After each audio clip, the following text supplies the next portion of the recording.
আমি এবার দেশে এসে বিয়া করে ফেলাম। হ্যাঁ সত্যি কইতে আছি, পাত্রী পাইছি হ্যাঁ, দেখতে ভালো। কথা কথা ঠিক মোর ধারে ওইভাবে ডাইরেক্টই হয় নাই, কিন্তু আচার আচরণে ভাব কলায় যেটা বুঝতে আছি যে মাইয়া মোরে পছন্দ করে। আমি এর চাইতে বেশি তোমার এখন কিছু কইতে পারবো মানে না। এখন রাখি, হ্যাঁ আমার একটা ফোন আইছে। হ্যাঁ আচ্ছা, আব্বারে সালাম দিও। হ্যাঁ রাখি, সালাম আলাইকুম। হ্যাঁ হ্যালো, কে বলতে আছেন? ভাইয়া আমি বিজরি। কে? বিজরি? আমার খোদা, আপনি আমারে ফোন করছেন? নাম্বার কই পাইলেন? না পাইতেই পারেন নাম্বার। ঘটনা হইলে কি যে মোর নাম্বার তো এই শহরের অনেক লোকের কাছেই আছে। মনে করেন আমি একজন এই শহরের ওয়েল নন ব্যক্তি, তো বুঝছেন। আসলে একটু আগে সুমন ভাইয়ের কাছ থেকে নিয়েছি।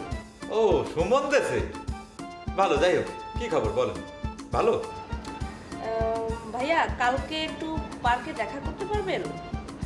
একটা জরুরি কথা ছিল। এইটা আপনি কেমন তারা কথা কইলেন? আপনি বললে পরে আমি একবার কেন, আমি 10 বার আপনার সামনে যায় হাজির হইতে পারি। 1 2 3 কইবেন মুখ দিয়ে আর আমি যায় হাজির হবো। আচ্ছা এই আপনি দুপুরের দিকে আসলেই হবে। ওকে, কাল তাহলে দেখা হচ্ছে। এখন রাখি ভাইয়া। আচ্ছা ঠিক আছে। আরেকটি কথা কইতে আসছিলাম, যাই হোক যেহেতু আপনার ব্যস্ততা আছে। আচ্ছা পরে ফোন দিব মানে। হ্যাঁ ভালো থাকবেন। আচ্ছা। পাখি তো মনে হয় ধরা দেছে। আমার কি আরেকটা ফোন লাগাম? না থাক, ফাইনাল হোক তারপরে একবারে কম। 7 দিন পর মনের আশা পূরণ হইবে।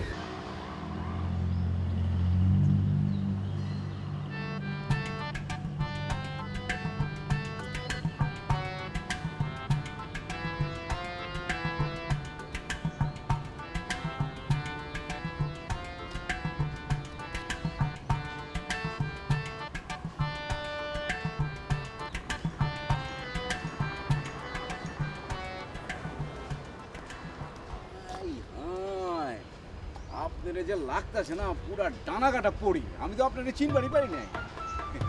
থ্যাংক ইউ ভাইয়া। কালার শাড়িতে একটা মাইন্সারে এত সুন্দর লাগতে পারে। ও মাই গড, আপনি কি করছেন কি? আর আমি দেখেন যে একটা লাল পাঞ্জাবি পিন্ধে আপনার লোক চলে আসি, আপনার একটা পুরা পবিত্র পবিত্র লাগতেছে আর কি। থ্যাংক ইউ ভাইয়া। কি করছেন?